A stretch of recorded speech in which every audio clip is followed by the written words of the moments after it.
નમસ્કાર. આજે આપણે વિચારના વિજ્ઞાનને સમજવાની કોશિશ કરીશું. વિચારની શક્તિ વિશે ઘણું ચિંતન થઈ ચૂક્યું છે. એમ માનવામાં આવે છે કે અવાજ, પ્રકાશ અને ગરમીની જેમ ચેતના ક્ષેત્રમાં વિચારોની એક જીવંત શક્તિ રહેલી છે. તેનું મહત્ત્વ સમજીને તેનો અભ્યાસ કરવામાં આવે છે અને સ્વાધ્યાય અને સત્સંગનું આયોજન કરવામાં આવે છે. સલાહ, સૂચન અને પ્રવચનની પદ્ધતિનો વિકાસ થયો છે. યોગ્ય વિચારણાનું સારું પરિણામ અને ખરાબ વિચારોનું ખરાબ પરિણામ આવે છે, તેની ચર્ચા વિચારણા કરવામાં આવે છે. વિચારોનો વિરોધ કરે છે તેમજ સમર્થન પણ કરે છે. એકતા અને વિગ્રહના મૂળમાં સશક્ત વિચારો કામ કરતા જોવા મળ્યા છે.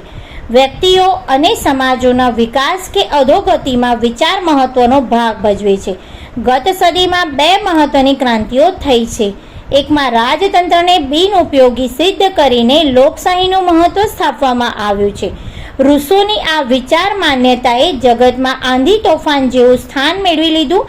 એના થોડાક સમય પછી શાસનની સામ્યવાદી પદ્ધતિની તરફેણ કાર્લ માર્ક્સે કરી. તે વિચાર પણ અડધી દુનિયામાં માન્યતા પ્રાપ્ત કરી ચૂક્યા છે. શાસનની વાત બાજુ પર મૂકીએ અને સમાજનું સ્વરૂપ નક્કી કરવામાં વિચારોનો પ્રચંડ પ્રવાહ જાદુઈ અસર પેદા કરે છે. નોકર પ્રથાને વખોડવામાં આવી, નારીઓને સન્માન અધિકાર મળ્યો. સામાન્ય જનને મળતા અધિકારો એ પ્રચંડ વિચાર પ્રવાહની અસર છે. કારખાનામાં મજૂરોને અધિકારો મળવા જેવું પરિવર્તન આ દિવસોમાં જ આવ્યું છે.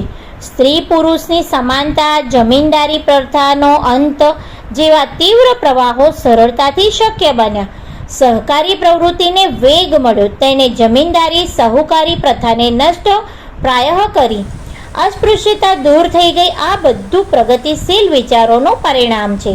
કેટલાય સમય પહેલા ધનબળ, બાહુબળ અને શસ્ત્રબળને આધારે પ્રગતિ વિકાસ થવાની માન્યતા હતી. આ સામંતશાહી વિચારણા પાછળ રહી ગઈ અને માનવામાં આવે છે કે વ્યક્તિગત જીવનનો વિકાસ પતન ઉત્કૃષ્ટતા કે હિંસાભર્યા વિચારો પર આધાર રાખે છે. હવે સમાજ સૈન્ય બળ પર નહીં પણ વિચાર બળને આધારે સમર્થ કે દુર્બળ બને છે. વિચાર વિનિમય અને કૂટનીતિનો પણ એક મહત્વનો આધાર બની ગયો છે. રાષ્ટ્રો અને જાતિઓ મજબૂત કે કમજોર બને તેમાં વિચારધારા મહત્વનો ભાગ ભજવે છે. વ્યક્તિ પોતાના જીવનમાં કયા કારણે વિકાસ કરે છે કે પાછો પડે છે તેને માટે હવે વિચારનો આધાર માનવામાં આવે છે. શાસન વ્યવસ્થામાં પણ એને આધારે જ ફેરફારો થાય છે. જનમાનસને માર્ગદર્શન આપનારા સમર્થ વ્યક્તિઓનો બળવાન માનવામાં આવે છે. પત્રપત્રિકાઓ, પુસ્તકો મનોરંજનનું સાધન રહ્યા નથી, તેમાં શક્તિનો ભંડાર ભરેલો પડ્યો છે. વિચારના માધ્યમથી વિજ્ઞાનનો વિકાસ થયો છે. વિજ્ઞાનની અનેક શાખા પ્રશાખાઓનું આજે પ્રચલન છે. તેના ઉપયોગ ચકાસણી માટે સાધનો, યંત્રો બનાવવામાં આવ્યા છે, પરંતુ તેના મૌલિક સંશોધનની રૂપરેખા ચિંતનના આધારે તૈયાર થઈને વિજ્ઞાનના પ્રયોગો યંત્રોના માધ્યમથી થાય છે. એ મશીનોની શોધ, આવિર્ભાવ માનવીના બુદ્ધિબળથી જ થયો છે. આકાશગમન, ઉપગ્રહ, કોમ્પ્યુટર, અણુશક્તિ વગેરે અનેક એકથી એક વિચિત્ર વિજ્ઞાનની શાખાઓ કામ કરતી દેખાય છે. પણ આ બધું આકાશમાંથી ટપક્યું નથી. માનવીના ચિંતનને તેનું આરોપણ કર્યું છે અને તેને કાર્ય કરવાની સ્થિતિ સુધી પહોંચાડી દીધું છે. વિચાર વિજ્ઞાનની એક શાખા શ્રદ્ધા છે. તેના વૈજ્ઞાનિક પ્રયોગ હિપ્નોટિઝમના માધ્યમથી થાય છે. વ્યક્તિને સંમોહિત કરીને પીડા વિના ઓપરેશન કરવામાં આવે છે. દાંત કાઢવા માટે આ ક્રિયાનો ઉપયોગ થાય છે. બેભાન કરીને હવે દાંત દૂર કરવાની જરૂર નથી. જાદુના ખેલોમાં તેનો ઉપયોગ થાય છે. પ્રેક્ષકોને હિપ્નોટાઇઝ કરીને એકને બદલે બીજી વસ્તુ બતાવવામાં આવે છે. દોરડા પર માનવી ચડી જાય પછી તેના ટુકડા વારા ફરતી પડ્યા પછી પણ તેને આખું શરીર બતાવવામાં આવે. આ હિપ્નોટિઝમથી જ રમત છે. આ દિશામાં હવે ભારે પ્રગતિ થઈ ચૂકી છે. આ તો સાધારણ રમતગમતની વાત થઈ. શારીરિક અને માનસિક સારવારમાં આનો ઉપયોગ કરવામાં આવે છે. આ શ્રદ્ધા વિજ્ઞાનનો એક ભાગ છે. ભૂત પ્રેત અને દેવી દેવતાઓ દ્વારા વિચિત્રતાઓ રજૂ થવી અને લાભ નુકસાનના પરિણામ સામે આવવાની ઘટનાઓ શ્રદ્ધા પર આધાર રાખે છે. શંકા ભૂત અને માનસા ડાકણ એ કહેવત સાચી પડતી લાગે છે. રાતના અંધારામાં બીકણ માણસને ઝાડભૂત જેવું લાગે છે. પીપળાના પાંદડાનો અવાજ ડરાવે છે.